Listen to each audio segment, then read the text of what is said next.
যুগের এই সময় এসে যখন এই ধরনের প্রলয়ঙ্করী বন্যা বাড়বে, তখন আমাদের ভারত থেকে এবং চায়না থেকে এবং নেপাল থেকে এই তথ্যগুলো পেলে যে একটা অভিন্ন জলরাশিতে কত ধরনের স্থাপনা রয়েছে, বৃষ্টিপাতের পরিমাণ কি, পানির পরিমাণ কি এবং ডিসচার্জ কতটুকু করা, এইটুকু করলে অন্তত আমরা নির্দিষ্ট মানুষ প্রাণ হারিয়েছি তাদের বাঁচাতে।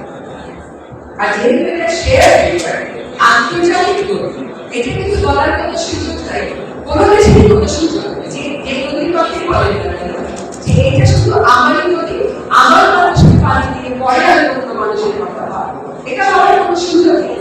একটা আন্তর্জাতিক নদীতে আমার পানির একটা ইচ্ছা আমার রয়েছে এবং আমরা আমাদের এই পানির অধিকার পানির বিশ্বাসকে জনমানুষের কথা শুনে নেগোসিয়েশনের পয়েন্ট ঠিক করে অবশ্যই ভারতের সাথে যে আলাপ আলোচনা করবো আপনাদেরকে জানাবো। সেই আলোচনার শুক্রবার আমরা খুব দেরি করে করবো না, শীঘ্রই করতে চাই। এই মুহূর্তে কিছু কিছু বিষয় আলোচিত প্রায়োরিটি আছে বলে এটা হয়তো আর কিছুদিন সময় লাগবে, কিন্তু এর বন্যার যে একটা ক্ষয়ক্ষতি আমাদের হয়েছে তার মোটামুটি তালিকা আমাদের হাতে এসেছে যে কি পরিমাণ আর্থিক ক্ষতি। এই আর্থিক ক্ষতিগুলো আমরা কিছুটা হয়তো কমাতে পারতাম যদি আমরা আগে থেকে সতর্কতামূলক বার্তাটা পেতাম। তো এই তিনটা বিষয়ের হচ্ছে আমাদের জীবনের মানবিক কারণে আমরা আমাদের নিজেদের দেশগুলোর সাথে এই তথ্যগুলো পাওয়ার ব্যাপারে নেগোসিয়েশন করা আরো খারাপ করে দিয়ে শুরু।